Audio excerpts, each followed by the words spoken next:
bem-vindo a mais um Panorama Brasil ao vivo aqui na Causa Operária TV. Segunda-feira, 14 de dezembro de 2020. Vamos hoje com as notícias do Distrito Federal.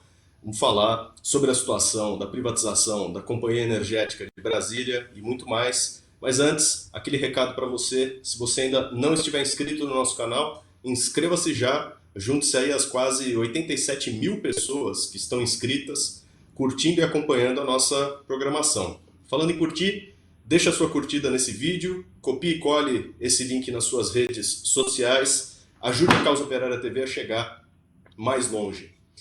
Bom, como eu falei, hoje com as notícias do Distrito Federal, eu vou pedir para o companheiro Ricardo Machado, que nos acompanha aqui, começar com a pauta tratando do problema dos créditos que estarão sendo pagos, né, com relação à Bolsa Alimentação. A agência de Brasília dá essa informação aqui sobre a Bolsa Alimentação e Alimentação Creche. São 128 mil estudantes e suas famílias que têm esse benefício. Qual que é a situação? Boa tarde, Ricardo. Boa tarde, Rafael. Boa tarde a todos que nos assistem aí. Mais uma vez aí, estamos juntos aí nas notícias de Brasília. Eu pautei essa matéria aí, porque ela chama a atenção, né? Em relação ao descaso do governo do Distrito Federal em relação aos estudantes aqui de Brasília, da rede pública e das creches, né? Então, a gente vê que o pagamento, né, já vem atrasado, de novembro, né? Eles estão pagando agora só agora em dezembro. E agora, para fazer demagogia, eles falam aqui na matéria que vão adiantar aqui a parcela de dezembro, né? Que vai estar disponível hoje aí via cartão do BRB, né? Banco Regional de Brasília, para a população, né? E o que chama atenção é assim, é o atraso, é o descaso, né, do governo do Distrito Federal em relação à situação, principalmente das famílias. A gente sabe muito bem que as famílias mais carentes aí, eles contam com a ajuda do governo nesse sentido das escolas, porque além das mães serem atendidas, famílias, né, das crianças poderem ir para a escola e os pais irem trabalhar, etc. E hoje, né, não tem, essa situação está piorada porque por conta da pandemia as escolas e as creches estão fechadas aqui. Então, é obrigado, então, as famílias, né, a, a se virar por conta dos filhos, né, principalmente do pessoal da creche, né, das famílias que utilizam a creche. Uma coisa que chama atenção é o próprio valor, né, dessa cesta alimentação, né, um valor que é um valor módico, para a creche, né, dá em torno aí de R$ 8, sendo que nas creches a meninada, né, fica nas escolas aí em tempo integral, né, elas entram na escola 8 horas da manhã e só saem às 5, né? Então, as crianças têm café da manhã, tem almoço, tem lanche, tem janta também, né, para essas crianças. E o valor que é dado, R$ 150 para cada família, não cobre nem o café da manhã, né? Um pãozinho com manteiga, R$ 7. Se a gente for dividir a quantidade de dias pelo valor de R$ 150, é um cafezinho, é um café com leite e um pãozinho com manteiga magrinho, né?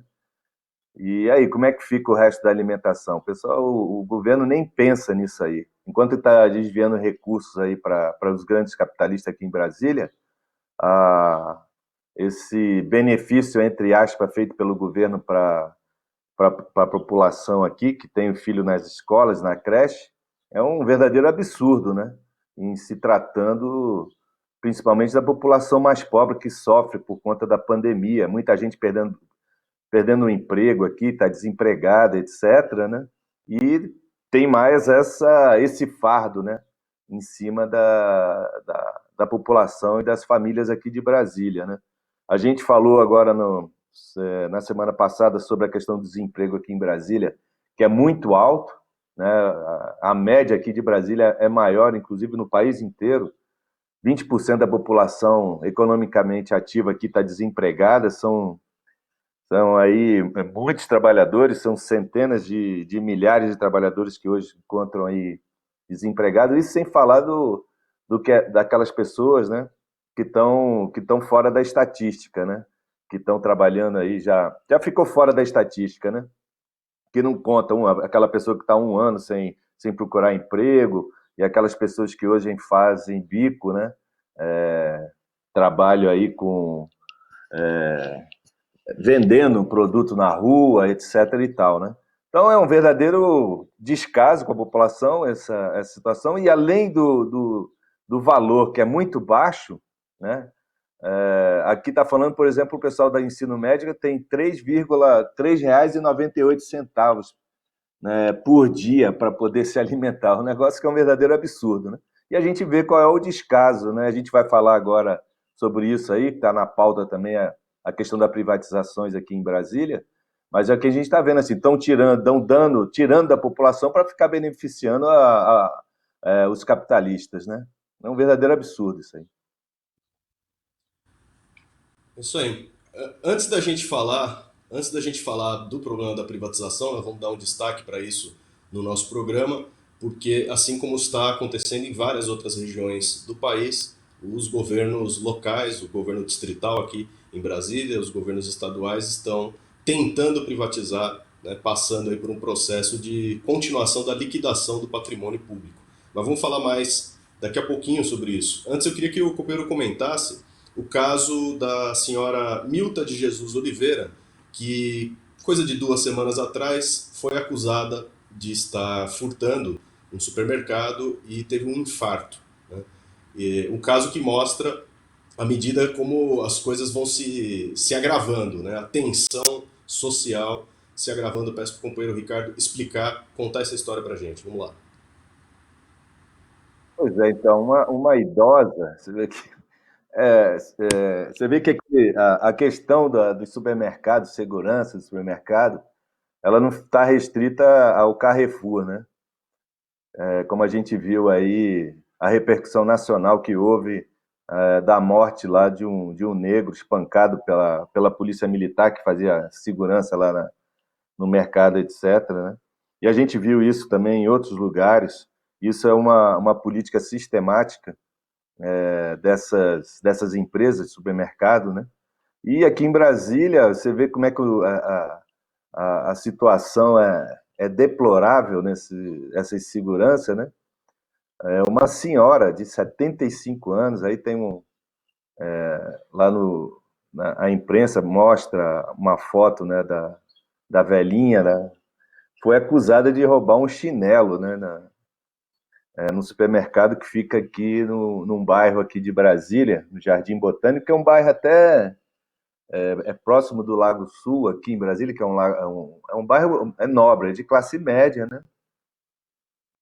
Então, a gente, senhorinha, coitadinha, 75 anos, acusada de roubar um chinelo pela caixa lá do supermercado, e ela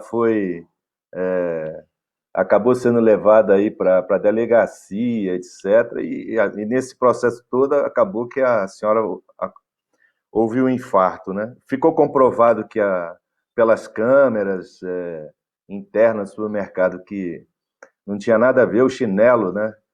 Que ela usava era um chinelo novo, foi ela explicando que foi um presente dado aí pelos parentes dela, né? E acabou que no supermercado, né, segurança tal, intercederam aí na velhinha, e a velhinha, coitada, acabou sofrendo um infarto. A gente chama atenção disso aí, né, porque você vê que isso que acontece, vem acontecendo, não é um fato isolado que acontece só em alguns locais, mas isso é uma prática cotidiana, né, desses donos de supermercado, né? De colocar lá os seus geralmente, né, esses miganhas aí, esses seguranças do supermercado. Geralmente eles são policiais, são da PM, etc. Eles são treinados nesse sentido aí para reprimir a população, principalmente a população mais pobre, negro, como a gente viu no caso do supermercado do Carrefour, lá em São Paulo, e é o modus operandi desse pessoal, né? Entra um negro lá, sei lá, uma velhinha, até uma velhinha é suspeita de roubar, né? E acaba acontecendo isso aí. Quer dizer, quase mais uma vez acontece um óbito, né, por conta dessa intervenção que é feita pelos patrões, né, para manter aí esse, essa situação, né, de completo terrorismo que eles fazem, né, dentro do supermercado. Se vai uma pessoa negra no supermercado, já está logo, principalmente a população negra e pobre, né, entra no supermercado, ele logo já as câmeras ficam ligadas, o segurança segue, etc. e tal. Então é isso que acontece, né? Quase mais uma vez um óbito acontecendo agora aqui em Brasília, na capital federal, né, num bairro nobre aqui de Brasília, né, por conta dessa ação, né, truculenta de donos de supermercado. Né? Ok. Bom, falando em óbito, infelizmente a gente tem levado a discutir o problema da saúde. Brasília está enfrentando, né, simultaneamente a epidemia da Covid-19, do coronavírus e da dengue, que é recorrente nessa época do ano, vai se aproximando o verão, a capital federal, aí, o seu entorno fica, né, à mercê do mosquito, uma situação que talvez fosse até mais fácil de lidar, né, bem mais fácil de lidar do que com a pandemia do coronavírus. Bom, alta de 22% na dengue. Primeiro a dengue, depois o coronavírus, a gente já fala de tudo. Ricardo? Pois é, Rafael, aqui é o seguinte, né, alta de 22%, então nós temos aí, né, um registro de 46,5 mil casos no Distrito Federal. Lembrando que aqui em Brasília nós estamos aqui numa época de chuvas, né? Então é justamente a época onde tem o maior número de proliferação do mosquito, né? Então nós tem um aumento sistemático da dengue, né? Que a gente pode chamar que também já não é uma pandemia, mas é uma epidemia aqui em Brasília que há muito tempo a gente vem noticiando e isso vem acontecendo, morte sistemática aqui. E a gente vê que isso aqui é um descaso do governo do Distrito Federal, né? Não tem nenhum tipo de prevenção. Antigamente, bem antigamente, aqui em Brasília, a gente tinha aqui os fumacê, né, que chamava aqui, que é aqueles carros que passavam com produtos aqui para poder imunizar aqui os bairros, os locais, né? Mas nem isso a gente vê mais. E nem os agentes sanitários também, que a gente via, era cotidiano, hoje também a gente não vê mais. Praticamente sumiram. Então, e essa é uma das justificativas para o aumento do caso, né? Além, é lógico, de que os recursos, em vez de estar voltados para a saúde da população, né, a gente vê que é voltados para outra coisa. Eu estava discutindo aí um tempo atrás, né, vendo um debate, na verdade não é discutindo, eu estava vendo um debate aí sobre essa questão da pandemia, né, um companheiro nosso aqui, ele faz parte de um grupo de estudiosos que envolve cientistas, tal, falando sobre a questão do coronavírus. E um deles, né, um cientista desse, ele falou uma coisa que é importante, que o Brasil ele não tem só uma pandemia do coronavírus. Ele falou lá um termo, que eu não me lembro, um termo técnico, falando que assim, nós temos várias epidemias no Brasil, né? Então, o que mata aí uma quantidade enorme de pessoas. Então, você tem a questão do coronavírus, você tem a própria questão da dengue, aí vai pegando outras doenças também, né? Que não são combatidas pelo governo e pouco é falado sobre isso aí, né? Hoje a moda é só o coronavírus, mas a imprensa, né, o governo, eles encobrem, né, outros tipos de epidemias que tem no país, né? Que leva a óbito milhares e milhares de pessoas, né? Então, acho que isso aqui é mais uma. Brasília não fica atrás disso aqui, apesar de ser a maior renda per capita do país, né? Altíssimo. Supera até São Paulo, que é o estado mais industrializado do país. A renda per capita aqui é muito grande, mas, por outro lado, você vê que a população, né, sofre por conta dessa política aí genocida do governo ibanês, que é um governo tanto quanto bolsonarista, quanto o próprio Bolsonaro, né, de genocida da população, não faz nada em relação à prevenção das doenças e etc. E agora para a situação da Covid-19, né? Brasília registrou nesse último final de semana, segundo as informações, 462 novos casos. Né?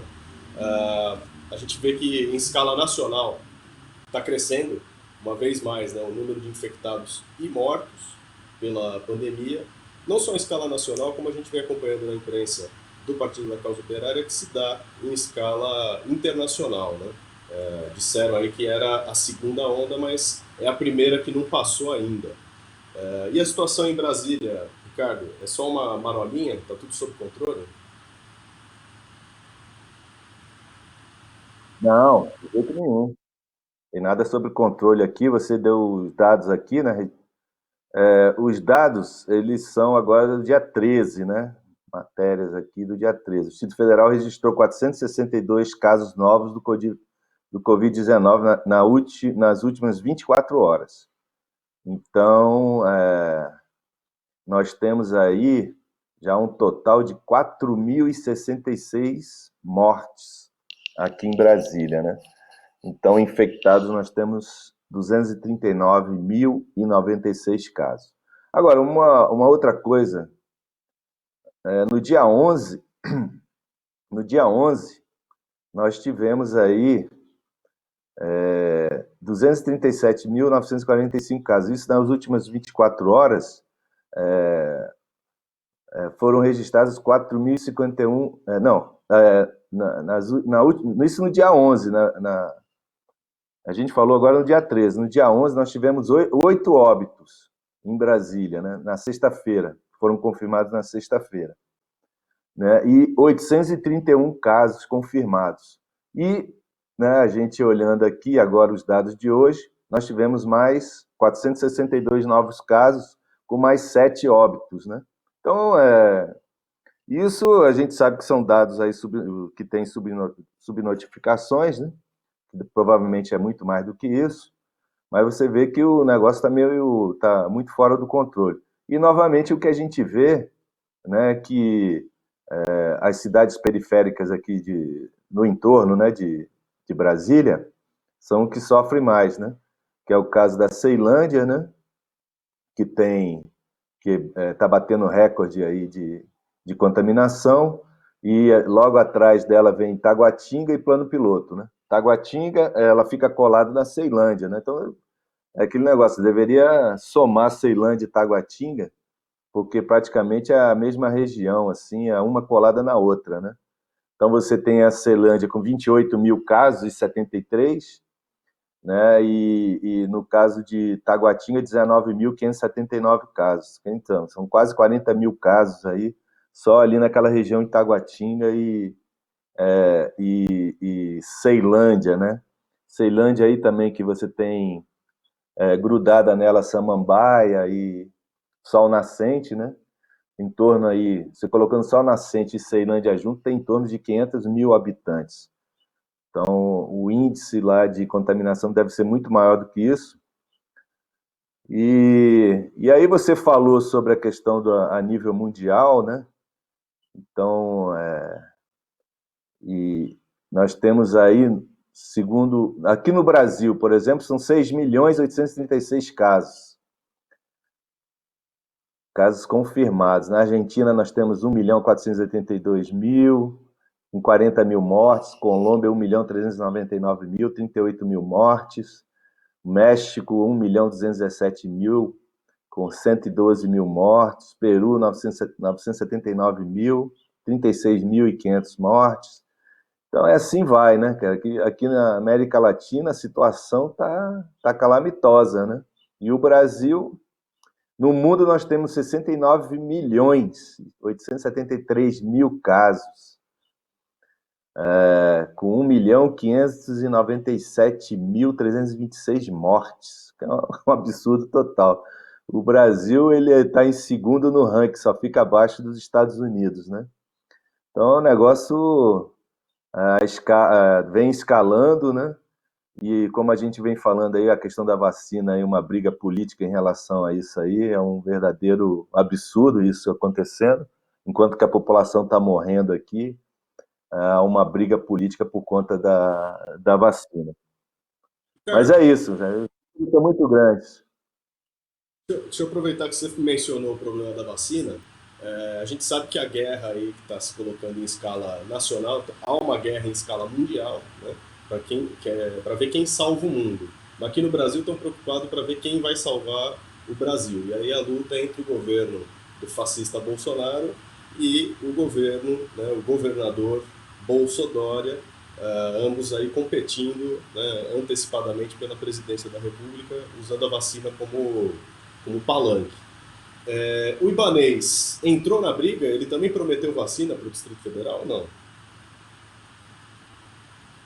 Olha, até agora a gente não tem visto nenhuma manifestação. Eu, particularmente, não vi nenhuma manifestação ainda em relação à vacinação aqui em Brasília, né?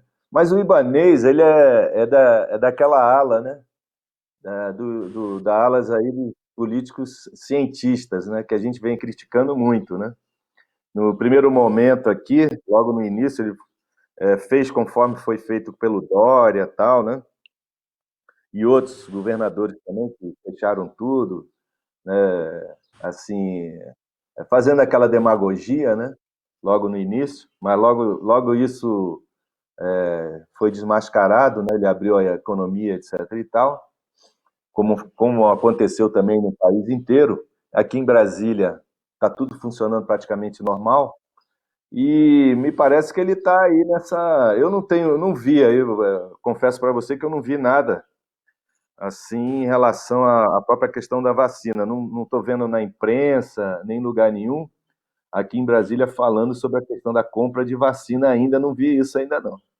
Mas me parece que ele está nesse bloco aí, nesse blocão aí do Bolsodória aí, né? De vacinas aí, fazendo demagogia em relação à própria vacina, porque o Dória fala tanto aí que quer a vacina, etc e tal, fazendo uma briga com o Bolsonaro, sendo que São Paulo é o estado onde tem o maior índice de mortalidade por conta do coronavírus e o maior número de contaminados, né? Não fez nada, etc. Foi só demagogia. E agora vem com essa outra demagogia falando que vai arrumar uma vacina tal, que o Bolsonaro fica falando só em cloroquina, né? E etc. Tá, inclusive, sobre a questão dos testes também, que estão vencendo, quer dizer, deixando a população totalmente à míngua, né? E o Dória, nesse sentido, não é diferente do Bolsonaro, né? É só demagogia. E aqui é a mesma coisa, Ibanez é direitista, extrema-direita também, e a política dele aí é fazer demagogia também, né? Agora, eu não vi, sinceramente, não vi se tem alguma coisa em relação. Eu olhei a imprensa aqui hoje, não vi nada falando sobre vacina. Então ainda não entrou na corrida para salvar o Brasil, né? Bom, tá deixando, faz parte do bloco aí que está deixando o caminho para a candidatura, né, de Salvador da Pátria nas mãos do João Dória, do PSDB. Bom, Eu vamos lá. acredito, eu acredito que é Fala. nesse sentido. Desculpe te interromper, mas eu acho que ele É. vai nesse sentido. Ele está esperando ver aí o que vai dar, tal, para ver qual vai ser é, a melhor saída que ele vai dar para não ficar muito feio o negócio para ele aqui, porque ele está muito feio aqui, né? O Ibanez aqui em Brasília. A situação está muito feia para ele aqui, por conta dessa política dele genocida aqui, né?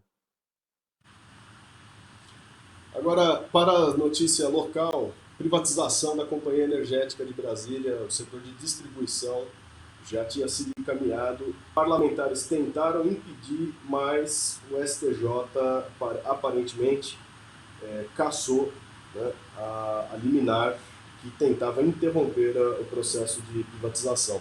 Explica para a gente, Ricardo, é um tema recorrente aqui no Panorama Brasil, como eu mencionei no começo do programa,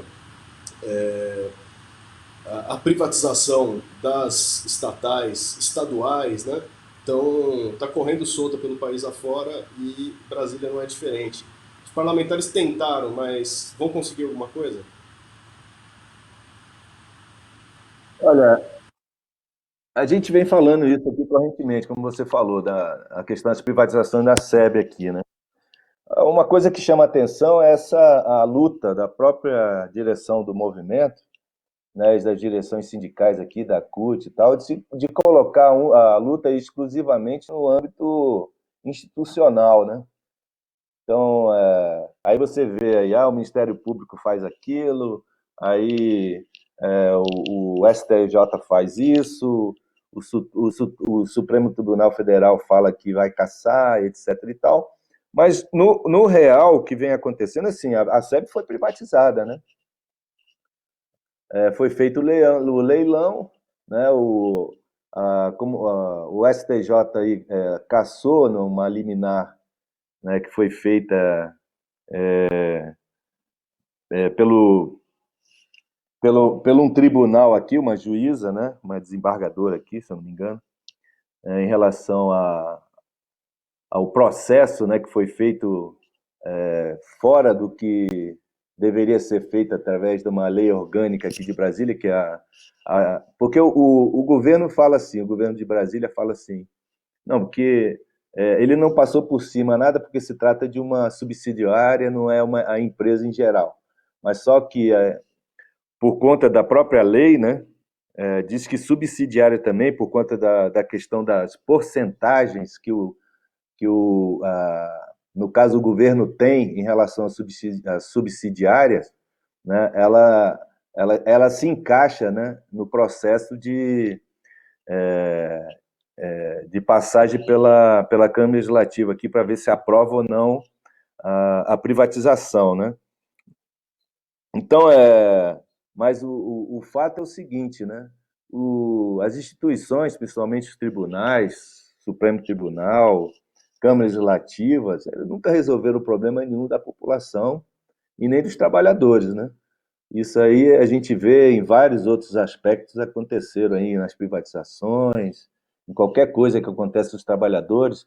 Os trabalhadores sabem muito bem que quando o processo deles, numa campanha salarial, por exemplo, vai para o tribunal, já sabe que ali é o caixão das reivindicações dos trabalhadores, né? E na SEB não vai ser muito diferente. A gente vem falando isso sistematicamente, né, que a única forma da gente conseguir barrar a privatização é através da luta e da mobilização dos trabalhadores, né, junto com outros trabalhadores também que estão sofrendo o risco de privatização, como é o caso da CAESB aqui em Brasília, né, o BRB e tantas outras também, Nova Cap, Terra Cap, também estão no processo de privatização, estão na lista de privatização aí do governo do Ibanez, e a gente acha que só através de uma mobilização dos trabalhadores e a radicalização deles nesse sentido, poderia barrar efetivamente a privatização. Mas o que a gente tem visto, acho que é uma política, eu acho que uma confusão da própria direção do movimento ficar, né, à mercê do que a justiça ou então o parlamento, porque o parlamento aqui de Brasília não é diferente, né, do Congresso Nacional e do parlamento aí das câmaras de vereadores no país inteiro, dominado pela direita. Aqui em Brasília não é diferente, a base de apoio do governo é muito grande aqui na Câmara Legislativa, então o processo de privatização provavelmente, né, isso aí iria passar também, né? Só que agora com outro aspecto, né, seria com outro aspecto, mas também ele passaria da mesma forma, né? E então, assim, por exemplo, no caso da SEB, o pessoal da SEB, além de ter a questão da privatização, eles estão em campanha salarial também, né? Então, a categoria estava em greve, né? Essa greve, além de ser pelas reivindicações, né, do acordo coletivo da categoria, sendo que o governo estava querendo aí acabar com 24 cláusulas do acordo anterior, né? E continua querendo manter isso aí. Inclusive, a greve está suspensa. Inclusive, é mais um equívoco da direção do movimento, né? Suspender a greve por conta de acordo no Tribunal Regional do Trabalho, né? E o governo quer cortar uma das cláusulas fundamentais aí do acordo deles é a questão da estabilidade do emprego. Isso, logicamente, tem tudo a ver com a própria questão da privatização, né? Você tira a estabilidade, né, do trabalhador e você pode demitir à vontade aí, né, enxugando o quadro da funcional para entregar a empresa aí mais enxutinha, tal, do jeito que os capitalistas querem, né? É isso que o governo está. E a direção do sindicato acabou suspendendo a greve, né, e esperando uma decisão do tribunal, né? Mas a gente sabe muito bem que o tribunal, o TRT, aqui eles são aí é caixão na reivindicação dos trabalhadores, né? É um instrumento aí de favorecer os empresários e o governo, né? O governo capitalista. E aí não se fala mais, a direção do sindicato não está se falando mais em relação à própria questão da privatização, né? O que fazer? Por que não continuar a greve? Por que não intensificar, inclusive aprofundar, né, a luta dos trabalhadores em relação, por exemplo, à ocupação da empresa contra a privatização e contra os ataques que estão sendo feitos às cláusulas e os direitos, né, e conquistas dos trabalhadores, e colocar toda a sua perspectiva, né, em cima dos tribunais. Acho que é um equívoco isso aí, né? A gente sabe, né, pela experiência que a gente tem, né, de anos e anos de luta aí, que a única forma que os patrões e o governo entendem é através da luta e mobilização, né? Então está nesse processo aí, está muito difícil o negócio lá na SEB, deveria ter uma política de intensificar, né, as mobilizações, deveria retomar a greve, deveria ocupar a empresa contra a privatização, mas infelizmente o que a gente tem visto aí por parte das direções é uma política aí de achar que as instituições aí do Estado vão resolver o problema do trabalhador, né? Tá certo. Bom, agradeço ao companheiro Ricardo pelo comentário, as informações aqui e a análise da situação em Brasília. Antes de falar para você ficar ligado na programação da Causa Operária TV, falar um pouquinho sobre a Universidade Marxista, nosso curso de férias que vai acontecer em janeiro e fevereiro desse ano, com o tema O que é o Stalinismo, uma análise marxista. O curso será apresentado pelo companheiro Rui Costa Pimenta, cobrindo, né, toda a história do stalinismo na União Soviética e além, né, a sua influência que existe hoje ainda sobre o meio da esquerda, particularmente aí da esquerda pequeno-burguesa.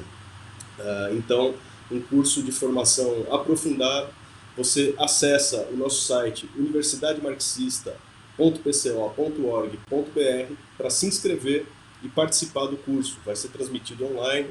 Em função da pandemia, a nossa universidade de férias não vai se reunir presencialmente, como a gente vem fazendo já há muitos anos, mais de 20 anos.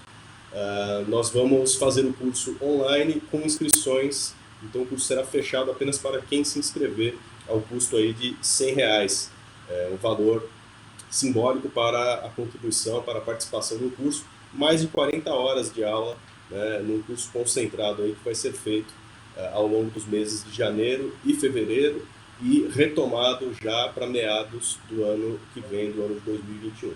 Então fica aí a recomendação, o convite para participar do curso. Você fica ligado na programação da Causa Operária. Na sequência nós temos aí a Universidade, mais de 40 horas de aula, com o companheiro Rui Costa Pimenta. E fique ligado, nossa programação vai ao vivo até a noite aqui no Operário TV, a 24 horas no ar. É isso aí, Panorama Brasil volta amanhã, a partir do meio-dia e 15, e a gente se vê lá.